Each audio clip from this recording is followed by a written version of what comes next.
Now, what God said to me in this book, in this dialogue, was, she said, actually, Neil, you are awakened, and everybody is. Yeah. You're all already awakened. You just don't know it. Yeah. I love the example you gave about the dream, right? Yeah, well, because I asked her, I said, wait a minute, how can I be awakened and not know it? Yeah. And he said, have you ever found yourself in the middle of the night and you hear a bump, you know, in the middle of the night, and you go, and you think it's part of your dream. You just dreamed that, and then you realize, wait a minute, that wasn't a dream. That was in the house.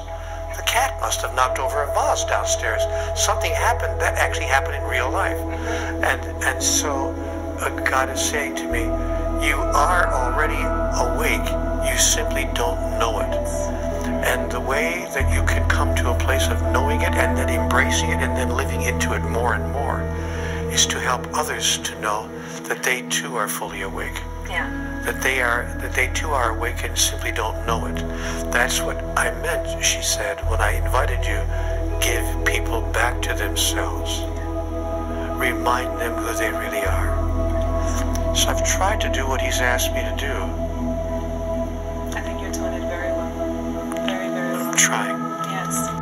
This really awakening that is happening in the world. I agree with you. And I love to see that. I don't know, I often say, I don't know if it's going to happen in this generation. I don't know if I'm going to be able to see the full awakening of humanity. But I'm glad to be part of the process. I'm glad that we're all part of this process, right? It's an amazing thing.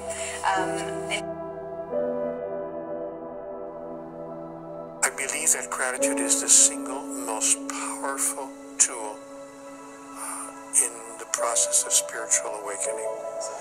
If we can decide that we are grateful to life, to God, and to ourselves for everything that has happened, what we call good and what we call not so good, that energy changes the expression, it changes the vibratory frequency of how we move through the world, and it actually transforms the exterior experiences of our life. So I find that gratitude is a very, very powerful tool. So I say thank you, God. Even when I'm facing a major problem, thank you, God, for helping me to understand that this problem has already been solved for me. I say that all the time, yeah. Absolutely. Very, very good. Then the next one is choose a state of being. I think this is a powerful key. It helps us to move from our mind to our soul. So what I encourage myself to do is to actively select a state of being. I choose to be gentle. I choose to be understanding.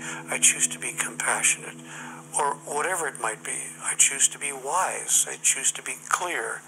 I choose to be loving. And to choose a state of being not as a reaction to what's going on, but as a decision about how you're going to be before anything is going on, which is what causes things to go on. Yeah. So then you become causal in the matter of your life, and your life is no longer a reaction, it's a creation. Wonderful, amazing. And then the last one is go with the soul. Go with the soul. Yeah, every time I get in trouble in my life is when I imagine that my mind has the answer to something. You know, God said to me very clearly in conversations with God, life will never make sense to your mind. Because for a very good reason, your mind has limited data. It only has the data it has collected since it was turned on, since the mind became active in utero. So that's, you know, in my case, it was 74 years. But the soul has the data of all eternity, both backward and forward. The entire panorama of all that is, of the only moment of now. So if I try to go with the soul, and I ask myself a very important question before I make any choice or decision, what does this have to do with the agenda of my soul?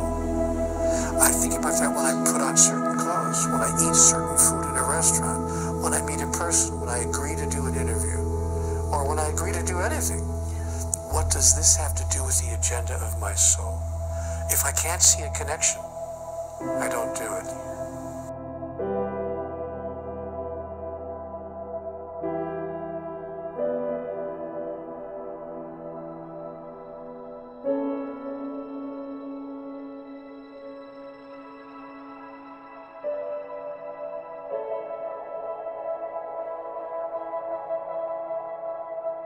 you.